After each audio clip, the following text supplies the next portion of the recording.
Smart meter ಅಳವಡಿಕೆಯ ವಿಚಾರದಲ್ಲಿ ಭ್ರಷ್ಟಾಚಾರ ನಡೀತಾ ಇದೆ ಅನ್ನೋ ಆರೋಪವನ್ನು ಮುಂದಿಟ್ಟು ಬಿಜೆಪಿ ಕೋರ್ಟಿಗೆ ಹೋಗಿತ್ತು. ಸದ್ಯ ಕೆಜೆ ಜಾರ್ಜ್ಗೆ ಈ ಕೇಸಲ್ಲಿ ರಿಲೀಫ್ ಸಿಕ್ಕಿದೆ. ಸಚಿವರಿಗೆ ಕೆಜೆ ಜಾರ್ಜ್ ವಿರುದ್ಧದ ದೂರಿನ ವಿಚಾರಣೆಗೆ ಹೈಕೋರ್ಟ್ ತಡೆಯೊಡ್ಡಿದೆ. ಲೋಕಾಯುಕ್ತಕ್ಕೆ ವರದಿ ನೀಡುವಂತೆ ಜನಪ್ರತಿನಿಧಿಗಳ ವಿಶೇಷ ನ್ಯಾಯಾಲಯ ಆದೇಶವನ್ನು ಕೊಟ್ಟಿತ್ತು. ಆ ಆದೇಶಕ್ಕೆ ಈಗ ತಡೆಯಾಜ್ಞೆ ಬಿದ್ದಿದೆ. 2 ವಾರಗಳ ಕಾಲ ವಿಚಾರಣೆಯನ್ನು ನ್ಯಾಯಾಲಯ ಮುಂದೂಡಿದೆ. ಲೋಕಾಯುಕ್ತ ಎಸ್ಪಿ ಡಾಕ್ಟರ್ ಅಶ್ವಥ್ ನಾರಾಯಣ ಮತ್ತು ವಿಶ್ವನಾಥ್ಗೆ ನೋಟಿಸನ್ನು ಹೈಕೋರ್ಟ್ ಕೊಟ್ಟಿದೆ. ಸ್ಮಾರ್ಟ್ ಮೀಟರ್ ಅಳವಡಿಕೆಯಲ್ಲಿ ಕೆಜೆ ಜಾರ್ಜ್ ಅವರಿಂದ ಭ್ರಷ್ಟಾಚಾರ ಆಗಿದೆ ಅನ್ನೋದು ಬಿಜೆಪಿ ನಾಯಕರು ಮಾಡ್ತಾ ಇದ್ದಂಥ ಆರೋಪ. ಈ ಆರೋಪ ಕೋರ್ಟ್ ಮೆಟ್ಟಿಲನ್ನು ಹತ್ತಿತ್ತು. ಜನಪ್ರತಿನಿಧಿಗಳ ವಿಶೇಷ ನ್ಯಾಯಾಲಯ ಲೋಕಾಯುಕ್ತ ತನಿಖೆಗೆ ಆದೇಶವನ್ನು ಕೊಟ್ಟಿತ್ತು. ಆದರೆ ಈಗ ಲೋಕಾಯುಕ್ತ ಎಸ್ಪಿ ಅಶ್ವಥ್ ನಾರಾಯಣ ಮತ್ತು ವಿಶ್ವನಾಥ್ಗೆ ಹೈಕೋರ್ಟ್ ನೋಟಿಸನ್ನು ಕೊಡೋ ಮುಖಾಂತರ ಸದ್ಯ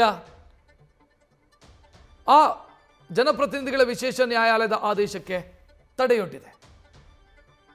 ಹೆಚ್ಚಿನ ಡೀಟೇಲ್ ನೀಡೋದಕ್ಕೆ ನಮ್ಮ ಪ್ರತಿನಿಧಿ ಸಂದೇಶ್ ಫೋನ್ ಸಂಪರ್ಕದಲ್ಲಿ. ಸಂದೇಶ್, ಅಲ್ಲಿಗೆ ಇಂಧನ ಸಚಿವರು ಸೇಫಾ? ರಕ್ಷತ್, ಸದ್ಯದ ಮಟ್ಟಿಗೆ ಇಂಧನ ಸಚಿವ ಕೆಜೆ ಜಾರ್ಜ್ ಅವರು ಸೇಫ್ ಅಂತಾನೆ ಹೇಳ್ಬೋದು. ಯಾಕಂದ್ರೆ ಸದ್ಯ ಹೈಕೋರ್ಟ್ ನಿಂದ ಈಗ ಬಿಗ್ ರಿಲೀಫ್ ಸಿಕ್ಕಿರುವಂತದ್ದು. ಇಲ್ಲಿ ವಿದ್ಯುತ್ ಸ್ಮಾರ್ಟ್ ಮೀಟರ್ ಅಳವಡಿಕೆ ಮತ್ತೆ ಟೆಂಡರ್ ಕೇಸ್ ನಲ್ಲಿ ಅಕ್ರಮ ನಡೆದಿದೆ ಅಂತ ಈ ಹಿಂದೆ ಕೆಜೆ ಜಾರ್ಜ್ ವಿರುದ್ಧ ಬಿಜೆಪಿ ನಾಯಕರು ಜನಪ್ರತಿನಿಧಿಗಳ ವಿಶೇಷ ನ್ಯಾಯಾಲಯಕ್ಕೆ ಸಲ್ಲಿಸಿದ್ರು. ಆ ಒಂದು ಅರ್ಜಿಯ ವಿಚಾರಣೆ ನಡೆಸಿದಂತಹ ಜನಪ್ರತಿನಿಧಿಗಳ ವಿಶೇಷ ನ್ಯಾಯಾಲಯ ಒಂದು ಆದೇಶವನ್ನ ಕೊಟ್ಟಿತ್ತು. ಅಂದ್ರೆ ಲೋಕಾಯುಕ್ತ ಅಧಿಕಾರಿಗಳು ಈ ಕುರಿತಂತೆ ತನಿಖೆಯನ್ನ ಮಾಡಿ ಕೆಜೆ ಜಾರ್ಜ್ ಅವರ ವಿರುದ್ಧ ತನಿಖೆ ಆಗ್ಬೇಕು ಅಂತ ಹೇಳಿ ಆದೇಶವನ್ನ ಕೊಟ್ಟಿತ್ತು. ಆ ಆದೇಶಕ್ಕೆ ಸಂಬಂಧಪಟ್ಟಂತೆ ಇವತ್ತು ವಿಚಾರಣೆ ಕೂಡ ನಡೆಯುತ್ತೆ. ಅಂದ್ರೆ ಹೈಕೋರ್ಟ್ ನಲ್ಲಿ ಆ ಆದೇಶವನ್ನ ಪ್ರಶ್ನಿಸಿ ಒಂದು ಅರ್ಜಿಯನ್ನ ಈಗಾಗಲೇ ಸಲ್ಲಿಸಲಾಗಿತ್ತು.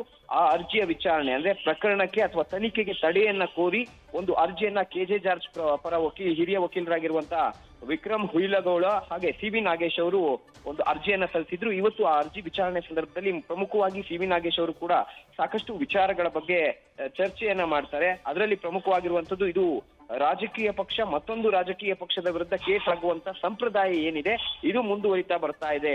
ಬೆಸ್ಕಾಂ ವ್ಯಾಪ್ತಿಯಲ್ಲಿನ ಸ್ಮಾರ್ಟ್ ಮೀಟರ್ ಅಳವಡಿಕೆ ಪ್ರಕರಣ ಇದಾಗಿದೆ.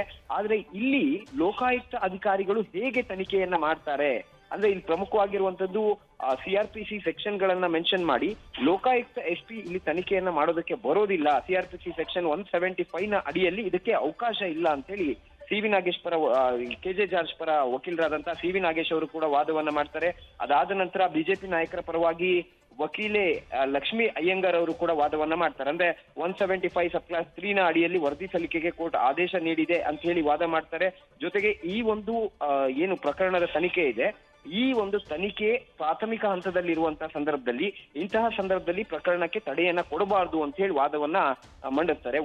ವಾದ ಪ್ರತಿವಾದವನ್ನ ಕೇಳಿದಂತಹ ನ್ಯಾಯಾಲಯ ಹೈಕೋರ್ಟ್ ಈಗಾಗಲೇ ಕೆಜೆ ಜಾರ್ಜ್ ಅವರಿಗೆ ರಿಲೀಫ್ ಅನ್ನ ನೀಡಿರುವಂತದ್ದು. ಅಂದ್ರೆ ಜನಪ್ರತಿನಿಧಿಗಳ ವಿಶೇಷ ನ್ಯಾಯಾಲಯದ ಒಂದು ಆದೇಶ ಏನಿತ್ತು ಆ ಆದೇಶಕ್ಕೆ ಸದ್ಯ ಹೈಕೋರ್ಟ್ ತಡೆಯನ್ನ ನೀಡಿ ಈ ಒಂದು ಪ್ರಕರಣದ ವಿಚಾರಣೆಯನ್ನ 2 ವಾರಗಳ ಕಾಲ ಈಗಾಗಲೇ ಮುಂದೂಡಲಾಗಿದೆ. ಅಂದ್ರೆ ಆದೇಶಕ್ಕೆ ತಡೆಯನ್ನ ನೀಡಿ 2 ವಾರಗಳ ಕಾಲ ಪ್ರಕರಣದ ವಿಚಾರಣೆಯನ್ನ ಮುಂದೂಡಿದ್ರೆ, ಮತ್ತೊಂದು ಕಡೆ ದೂರುದಾರರು ಹಾಗೆ ಲೋಕಾಯುಕ್ತ ಎಸ್ಪಿ ಜೊತೆಗೆ ಬಿಜೆಪಿ ನಾಯಕರಾದ ಸಿ.ಎನ್. ಅಶ್ವಥ್ ನಾರಾಯಣ್, ಎಸ್.ಆರ್. ವಿಶ್ವನಾಥ್ ಹಾಗೆ ಧೀರಜ್ ಮುನಿರಾಜು ಅವರಿಗೂ ಕೂಡ ಅಂದ್ರೆ ಪ್ರತಿವಾದಿಗಳಿಗೆ ನೋಟಿಸ್ ಅನ್ನ ಹೊರಡಿಸುವಂತ ಕೆಲಸವನ್ನ ಮಾಡಲಾಗಿದೆ. ರಕ್ಷಾ, ಥ್ಯಾಂಕ್ ಯು ಸಂದೇಶ್ ಮಾಹಿತಿಗೆ. ನ್ಯೂಸ್ ಫಸ್ಟ್ ನಿರ್ಭೀತಿಯಿಂದ ನಿಮ್ಮ ಪರವಾಗಿ.